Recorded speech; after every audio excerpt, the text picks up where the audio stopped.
Hi everybody, it's Gemma. Welcome back to Pampered Wolf and welcome to another sneaky Get Ready With Me upload. This will be in addition to my usual uploads on Mondays, Wednesdays and Fridays at 8 PM London time. If you like these sorts of videos, please do give it a big thumbs up and don't forget to subscribe and click on that notification bell so you don't miss any of them in the future. Today we are going to be doing a natural-ish makeup. It's not going to be anything too heavy, but I am going to be incorporating some eyeshadow into this video and we're going to be going straight into that. So I'm going to take a little bit of concealer. You don't need to use an eyeshadow primer if you don't want to. A bit of concealer will be absolutely fine if you'd rather save your money. But I like to make sure that all the pigmentation on my eyelids is completely covered up. So many people ask me why I do my eye makeup before I have my base makeup, so my concealer, my foundation on my face.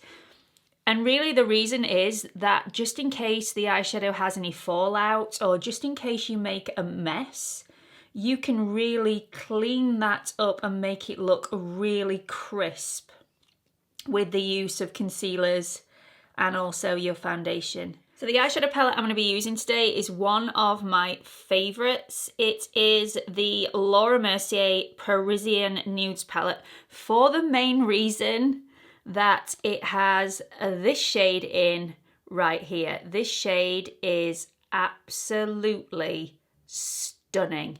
Absolutely stunning. But a lot of people have problems with it because it is quite an iridescent shade. It's a very hard shade to get out of the pan. So I'm going to show you how I use it in this look. I'm going to be taking my Refa 16 brush. This is absolutely fantastic. It's tapered at the end. So many people ask me if you need to spend a lot of money on brushes. And when it goes to face brushes, I would probably say no. Some affordable brushes are absolutely fantastic. I use a company called Brush Junkie. Their brushes are extremely affordable. They're absolutely fantastic and don't have any problems whatsoever. But I haven't found an affordable brand that has really high quality eye blending brushes. And it's really, really important that you get one that's the right shape for you. And these really do work well for me. I'm gonna dip into, where should we go? Let's go into this shade here, just to add a little bit of color down and just get the outline that I want. So I'm just going to pop that in the corner and then swoop that to blend into the crease. And I'm going slightly above the crease. As you can see, I have my eyes shut. And when you have your eyes shut, you get to go slightly above. When you have your eye open, you tend to be a lot more accurate because you can really get into that groove. Whereas when you've got your eyes shut, the groove really isn't there, so you can go slightly further above. And I like the look of it going slightly further above. My mum doesn't. She likes to really keep into that crease. So it's all about personal preference. I absolutely adore eyeshadow, but I also like my makeup when I've got no eyeshadow on whatsoever. If you're wanting to just define the eye, then using your face bronzer just to define the crease and the outer edge is a really, really beautiful look.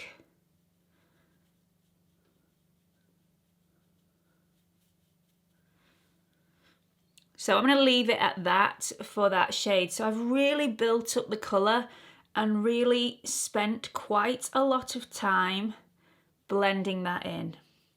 Eyeshadow is not an exact art. You can really mess up and clean that up a little bit later on. If you have applied a little bit too much product, get some translucent powder and just buff that around the area, and that will soften everything so that you don't have to take the entire look off and start again. Translucent powder is a saver. I'm going to go into this shade here, which is slightly deeper than the one that we've just laid down on the crease. And I'm just going to pat that in place using exactly the same brush. This is still the Refa 16 brush. And I'm just patting that just on the outer edge, slightly further in than where we've just gone, because I'd like there to be a gradient. And I'll do the same on the other side. Just knock off that excess and just pop that on the outer edge. So once I've laid that down, I'm just going to grab a tissue and just wipe off any excess from the brush. And then I'm going to shut my eye and just blend any harsh edges away, concentrating on the crease, not above the crease. Okay, so once we've done that, I am going to go into my favorite color. This is the most beautiful iridescent, greeny, silvery, pinky shade. It's just glorious, absolutely glorious. And I'm gonna take my finger and just really go to town in circles in that shade. This is a very hard shade to work with. So you've got it on your finger and you just want to press it on the lid.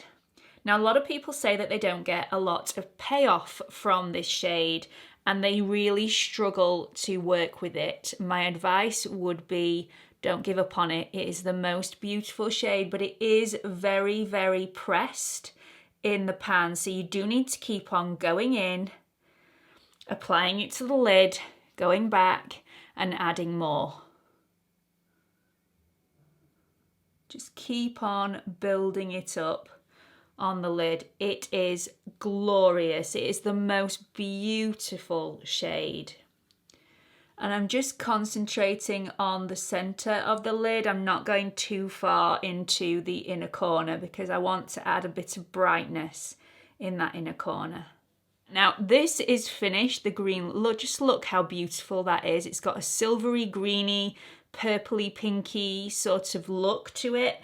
Absolutely gorgeous. You would see my finger is a bit of a mess at the moment, so that does need cleaning off after you've worked with this colour, but it is to die for and definitely worth the extra effort, even though it does take a little bit of time to build this colour up. So I'm going to go into this pale shade here and just work on the inner corner, just to brighten that up a bit. I'm taking my Refa 13 brush, which is just a beautiful, really exact small brush. Tap off the excess, and I'm just going to place that on this inner corner. Not going to go too high up. Otherwise, I do have a little bit of wrinkly, sagging skin just above the fold here. And if you get a sparkly shade on that, you will just accentuate it. So trying to go as low down as possible so I don't get that bit. There we go. Really nice. I am absolutely loving doing these sorts of videos at the moment because it means I get to use some of my favourite products that I don't get to use as often as I would like. And this next product is no exception. This is another Laura Mercier product, and it is the Flawless Lumiere Radiance Perfecting Foundation. Glorious, glorious. If you've not tried this and you have a mature or a maturing skin, this one is, it's definitely a keeper. Absolutely beautiful. I'm going to take my Brush Junkie foundation buffing brush. This is the shade 2N1.5, so this is definitely my summer shade. As you can see, this would not suit me in the winter months. I would need to seriously bronze my neck, but I love it for summer. In fact, I might actually buy this in my winter shade as well because it is a gorgeous, gorgeous foundation. This is such a nice foundation. It's got the right amount of radiance in there without it looking a bit of a sweaty mess. It definitely doesn't look oily on my skin. It's just a really flattering finish. So once you've got the coverage that you want, and I've gone for medium coverage today, but this is capable of going to a full coverage. If I felt like I needed a little bit more in certain areas, this could definitely do that. I'm gonna go in with the Revolution Conceal and Hydrate as my concealer for my under eyes. So I'm gonna pop this on the back of my hand so that I don't get too much underneath my eye, because I do not want this creasing throughout the day. And I'm going to take my Brush Junkie sponge and just pad that in there and apply this with my sponge. You're not going to get as decent coverage with a sponge as you would with a brush, but I prefer the look that it gives. Extremely smoothing when you apply it with a sponge. You can apply it with a brush and then smooth it over with a sponge. And I do like to go over this area and just make it precise on the outer corner, and then I can soften it off with a sponge afterwards. Just want to make the eyeshadow really, really crisp. A mistake that a lot of people can make is going far too close to this lower lash line. If you go too close to the lower lash line, it can make your eyes seem red or sore, a little bit too pink. So make sure you're not going too close to that, especially if you're not going to put any eyeshadow underneath that lower lash line.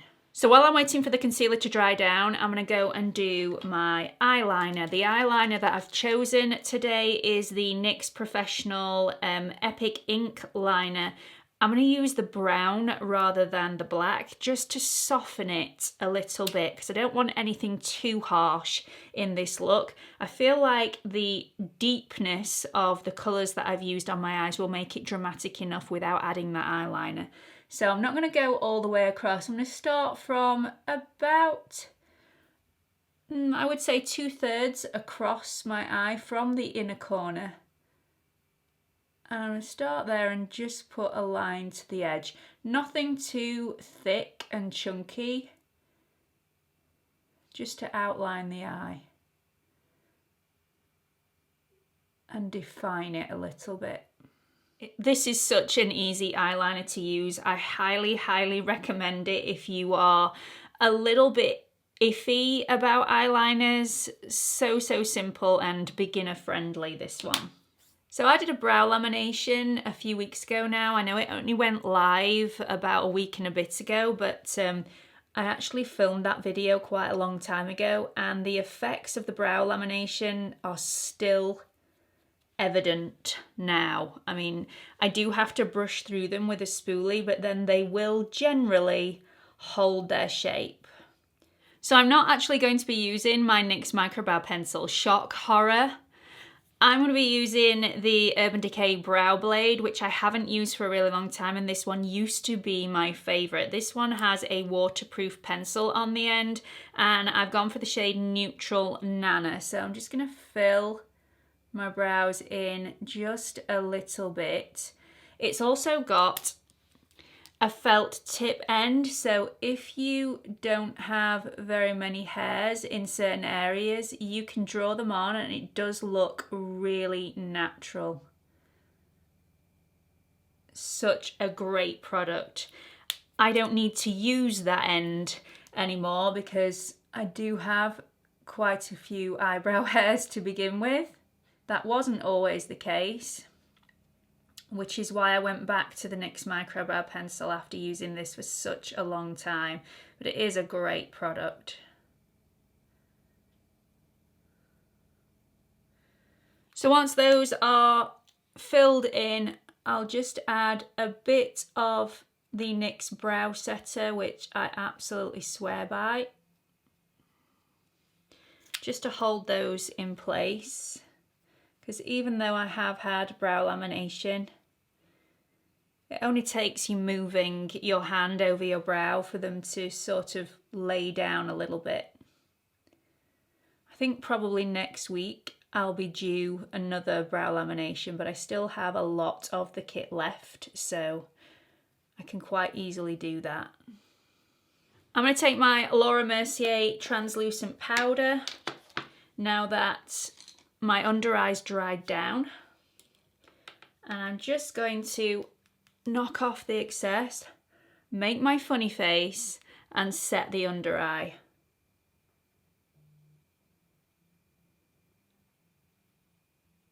I'm now going to go back into the eyeshadow palette and just take a little bit of this and this together on my Refa 13 brush and just connect those dots right at the edge. Not too much, not going all the way down.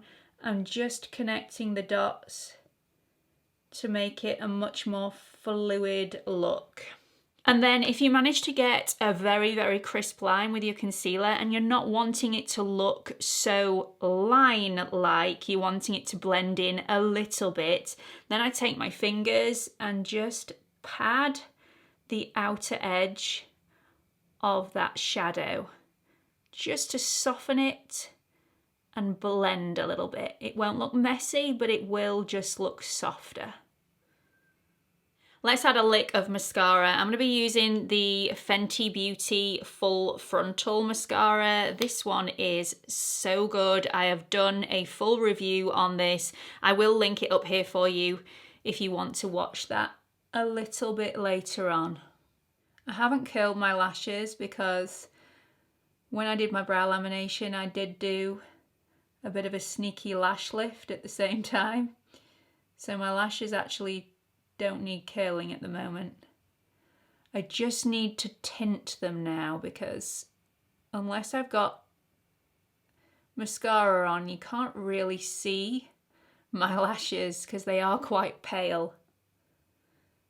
So I'm going to do a bit of a tint as well. So that's 2 coats on the top lashes, 1 coat on the bottom lashes. I absolutely love the Fenty mascara. I just think it's absolutely fantastic and it's multi-purpose. You can have really long lashes, you can have really chunky lashes, or both. So I really like them. I'm actually really looking forward to getting the Hoola mascara, which I will be ordering on release day, and I will let you all know how I get on with that.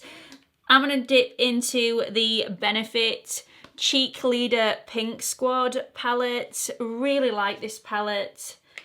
I am in love with the Hoola bronzer, as you can probably tell from my videos. It's just a great colour for me. Really good shade, not too warm, just gives a little bit of a sun-kissed look without looking overly dramatic.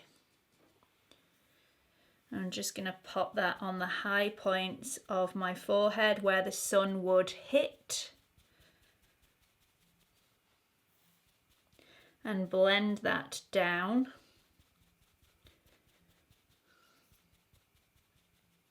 Just going to take a little bit on the end of the brush. I love this brush for bronzer. This is the Refa 05 brush, and the reason I like it so much is because it's chunky, so you can blend really, really well with this, but it's also tapered, so it does have a point. So if you want to add a little bit to underneath the cheekbone, you can do that quite precisely with this brush, and then use the chunkiness of the brush to blend that out. Really, really like it.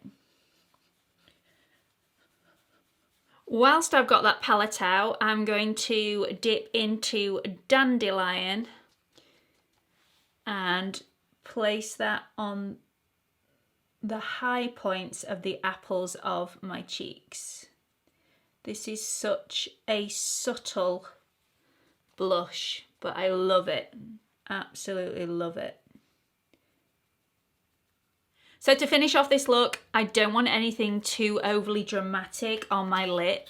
And I've just been sent another lip product from Trinny London. This is her brand new shade and it's called Indi, and it's a lovely glossy pink. So I've been dying to try this out. I actually tried it as soon as it came through the door. I couldn't resist. And it's so, so beautiful. So it's very, very glossy and sheeny without being sticky on the lip, and I just feel like it just gives you that finished look. You can wear this without any makeup on whatsoever. It's very subtle and just gives you that girly pink flushed lip look, which is very, very pretty.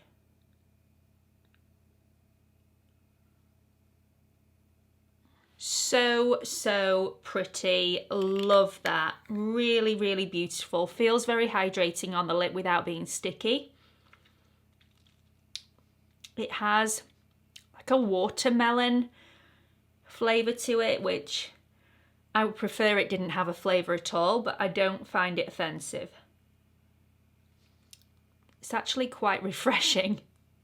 So that's it. That is the finished look. I've really enjoyed creating it for you. This is my escape time away from my children. I mean, they are not bad kids by any way, shape or form, but sometimes it's nice to have a little bit of me and you time in the middle of, let's face it, a bit of a crazy week. I've loved how this look has turned out, especially the eye look. I think the lid colour is to die for. If you have time to build up that colour on the lid, it is definitely worth giving it a go. Do let me know what you think of the look in the comment section below. Don't forget to like, subscribe and hit that notification bell so you don't miss any future uploads. I'm also on Instagram if you want to follow me on there. It's at Pampered Wolf, all lowercase and no spaces. Hope to see you all in the next video. Bye everyone.